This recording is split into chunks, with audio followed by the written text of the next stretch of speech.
Good morning students. बच्चों, हम आपको इकोनॉमिक्स का चैप्टर 2 पढ़ा रहे थे, निर्धनता एक चुनौती। बच्चों, निर्धनता आज भारत देश के सामने सबसे बड़ी चुनौती बनी हुई है।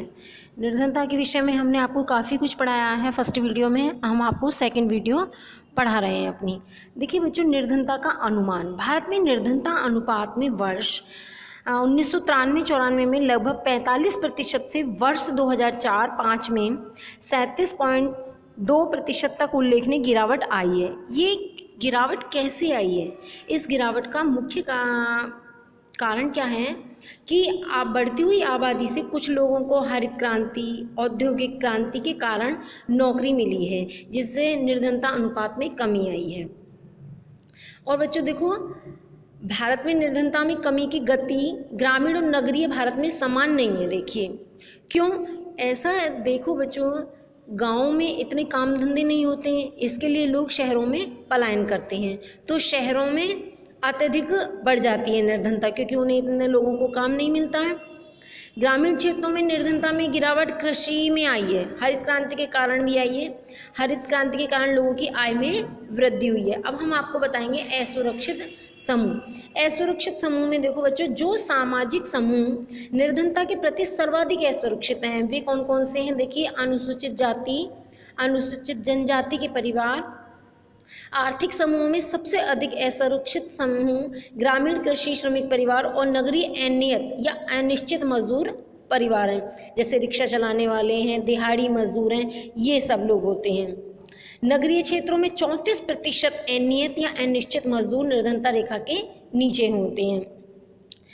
एक बात बताते हैं बच्चों, सामाजिक समूहों के अतिरिक्त परिवारों में भी आय से संबंधित असमानता होती है। देखिए, निर्धन परिवारों में सभी लोगों को कठिनाइयों का सामना करना पड़ता है, लेकिन कुछ लोग दूसरों से अधिक कठिनाइयों का सामना करते हैं, जैसे महिलाएं हैं, वृद्ध लोग हैं, बच्चियों को भी ढंग से परिवार के उपलब्ध संसाधनों की पहुंच से रोका जाता है। इसी प्रकार हम आपको ये वाला जो टॉपिक है, आपको देखो बच्चों तब समझ आएगा जब आप इसकी स्टोरी सुनोगे। इसमें एक कहानी दी हुई है, शिवरमन की कहानी। इसमें बताया गया है इसके बारे में बहुत अच्छे से। शिवरमन की कहानी में बच्चों बताया है कि तमिलनाडु के करूर कस्बे के निकट एक छोटे से गांव में रहता है शिवरमन। यह हथकरघा और बिजली घर करधा के अपने कपड़ों के लिए प्रसिद्ध है। ये करूर गाँव में 100 परिवार रहते हैं।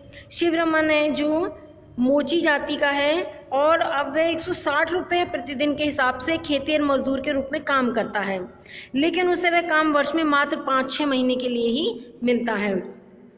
और वह गांव में छोटे मोटे काम करता है। उसकी पत्नी शशिकला है, वो भी उसके साथ काम करती है, और समय मिल जाता वो परिवार और जो परिवार हैं गाँव में उनके यहाँ पे काम करती है। इस प्रकार वो 100 रुपये कमा लेते। परिवार के 8 सदस्य भी हैं, जिसमें उसके विधवा माँ बीमार भी है जो प्रतिदिन के काम में उसकी सहायता करती है। 25 वर्ष की एक अविवाहित बहन भी है, 4 बच्चे भी हैं जिनकी आयु 1 वर्ष से 16 वर्ष के बीच है। लड़कियां हैं 3, छोटा बेटा है। कोई भी लड़की विद्यालय नहीं जाती है। न लड़कियों के लिए विद्यालय की पुस्तकें, अन्य वस्तुएं खरीदना वह विलासिता कहलाई जाती है। सोचते हैं कि उनके बस की बात नहीं है और एक दिन उनकी शादी भी करनी होती है। शिक्षा पर खर्च नहीं कर सकते। माँ की भी जीने का कोई इच्छा नहीं, वह मरना चाहती है। और उसकी बहन, सबसे बड़ी लड़की, घर का सारा काम करती है। अपने बड़े बेटे को विद्यालय भेजना चाहता है। और अविवाहित बहन की उसकी पत्नी के साथ भी शशिकला उसे एक बोझ समझती है। लेकिन शिवरमन धन की कमी के कारण कोई योग्य वर नहीं ढूंढ पाता है। यद्यपि उसके परिवार में 2 जून की रोटी का प्रबंध करना भी कठिन हो रहा है। तो ऐसा क्या है बच्चों कि परिवार में 2 लड़कियां और 1 लड़का है, तो निर्धनता के कारण ही तो विद्यालय नहीं भेज सकते हैं। इस कहानी से हमें ये पता चलता है कि बच्चों, निर्धनता जो है, निर्धनता के कारण ही व्यक्ति अपनी आवश्यकताओं को पूरा नहीं कर पाता है। एक तो उसकी कमाई, और उसके बाद परिवार का आकार बड़ा होना, और उसके बाद भी परिवार में बीमारी। तो अब हम आपको बताएंगे निर्धनता अंतरजातीय असमानताएं। निर्धनता अंतरजातीय असमानताएं क्या होती है? देखिए बच्चों, अंतरजातीय यानी कि जो एक भारत देश है उसके अंदर जो राज्य हैं उनमें किस राज्य में अधिक निर्धनता है, किन राज्यों में कम है, और किन राज्यों में अधिक है तो वो अधिक क्यों है, और किन राज्यों में कम, जिन राज्यों में कम है तो वो कम क्यों है। इसके लिए हम आपको बच्चों बताते हैं कि जैसे उड़ीसा, मध्य प्रदेश, बिहार, उत्तर प्रदेश, ये ग्रामीण निर्धनता के साथ साथ नगरीय निर्धनता भी अत्यधिक है इनमें। और जबकि देखिए केरल है, जम्मू कश्मीर है, आपका आंध्र प्रदेश है, तमिलनाडु है, गुजरात, पश्चिम बंगाल, इनमें निर्धनता में कमी है। कुछ राज्यों ने विभिन्न उपाय अपनाकर निर्धनता में कमी की है, जैसे पंजाब और हरियाणा है। इन्होंने क्या किया था, राज्य उच्च कृषि दर से निर्धनता कम करने से पारंपरिक रूप से सफल हुए हैं। केरल ने मानव संसाधन विकास पर अधिक बल देकर निर्धनता कम करने का प्रयास किया है। पश्चिम बंगाल में भूमि सुधार उपायों से, आंध्र प्रदेश और तमिलनाडु में अनाज का सार्वजनिक वितरण निर्धनता में सुधार का कारण बना है। अब हम आपको बता देते हैं वैश्विक निर्धनता परिदृश्य। वैश्विक यानी देशों के बीच जो निर्धनता है। देखिए विकासशील देशों में अत्यंत निर्धनता पाई जाती है, रहने वाले लोगों का अनुपात जो है अत्यधिक पाया जाता है, और जबकि वैश्विक निर्धनता में उल्लेखनीय गिरावट आई है, लेकिन इससे क्षेत्रीय विभिन्नताएं पाई जाती हैं। तीव्र आर्थिक प्रगति और मानव संसाधन विकास में समुचित निवेश के कारण चीन, दक्षिण पूर्वी एशिया के देशों में निर्धनता में विशेष कमी आई है। दक्षिण एशिया के देश हैं जैसे भारत है, पाकिस्तान, श्रीलंका, नेपाल, बांग्लादेश, भूटान में भी निर्धनों की संख्या में गिरावट इतनी तेजी से हो रही है। देखो बच्चों, हम आपको बताते हैं कि ये आप ये पिक्चर देख रहे होंगे, सारणी देख रहे हैं आप। देखिए भारत के चुनिंदा राज्यों में निर्धनता अनुपात, देखिए 2015 का है। इसमें 3 राज्यों की पहचान करके आपको बताना निर्धनता अनुपात सर्वाधिक है। देखिए जैसे बिहार, उड़ीसा, असम में अधिक है, और जिनमें सबसे कम है वो है केरल है, हिमाचल प्रदेश है, पंजाब है। और अब देशों के बारे में दिखाएंगे। इसमें आप नीचे सारणी देख रहे होंगे, इस सारणी को थोड़ा ध्यान से देखेंगे आप। सारणी आप देख रहे होंगे बच्चों, सारणी में आपने देखा था नाइजीरिया है, बांग्लादेश है, भारत है, पाकिस्तान, चीन, ब्राज़ील, इंडोनेशिया, श्रीलंका। ये विश्व बैंक के आंकड़े हैं। सब सहारा अफ्रीका में निर्धनता सन 1991 में 54% से घटकर सन 2013 में 41% हो गई। इसी प्रकार क्या है, रूस जैसे पूर्व समाजवादी देशों में भी निर्धनता पुनः व्याप्त हो गई है, जहां पहले आधिकारिक रूप से कोई निर्धनता थी ही नहीं।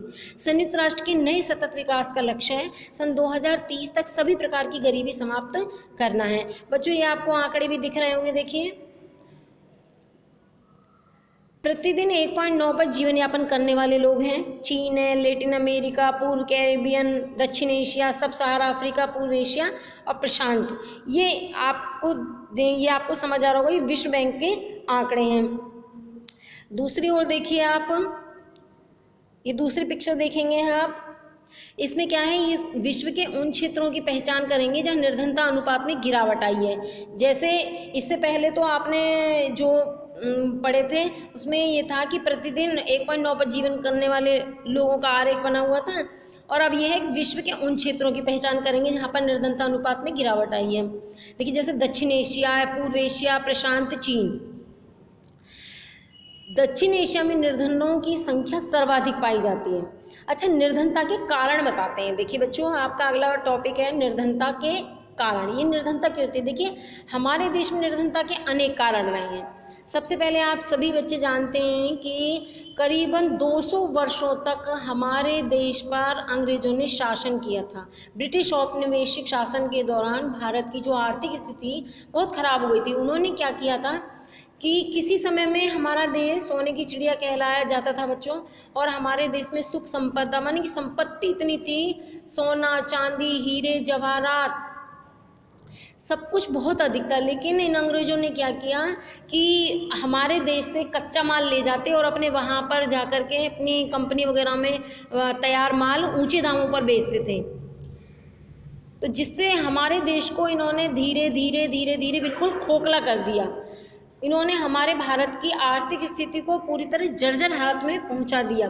ब्रिटिश सरकार ने पारंपरिक हस्तशिल्प को नष्ट कर दिया, वस्त्र उत्सव को उन्होंने हतोत्साहित किया।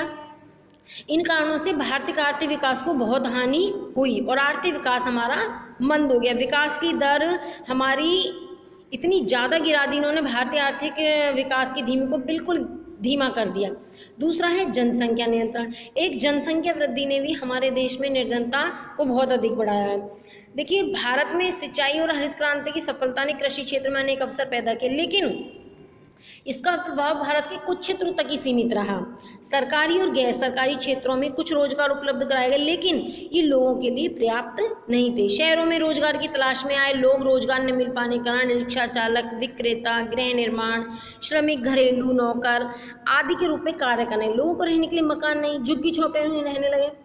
तो आय में असमानता के कारण भी भारत में निर्धनता बढ़ती है। और दूसरी, अनेक सामाजिक, सांस्कृतिक एवं आर्थिक कारक भी निर्धनता के लिए जिम्मेदार रहे हैं। उदाहरण के लिए हम आपको बच्चों बताते हैं कि भारत में धार्मिक सांस्कृतिक क्रियाकलापों के नाम पर लोग बहुत पैसा खर्च करते हैं। ग्रामीण क्षेत्रों में किसान बीज, उर्वरक, कीटनाशक खरीदते हैं, जिसके लिए साहूकारों और अन्य स्थानों से ऋण लेते हैं। अत्यधिक जो ऋणग्रस्तता वो निर्धनता का कारण और परिणाम दोनों ही हैं। अब निर्धनता विरोधी उपाय और बताते हैं बच्चों, हम आपको थोड़ा ध्यान देंगे। आर्थिक समृद्धि को प्रोत्साहन और लक्षित निर्धनता विरोधी कार्यक्रमों को बढ़ावा देकर भारत में निर्धनता को दूर करने के प्रयास किए गए। एक बात बताते हैं बच्चों, हम 1980 और 1990 के दशक में 6% के निकट पहुंच गई थी। भारत में निर्धनता कम करने में विकास की इस उच्च दर ने महत्वपूर्ण भूमिका का निर्वहन किया।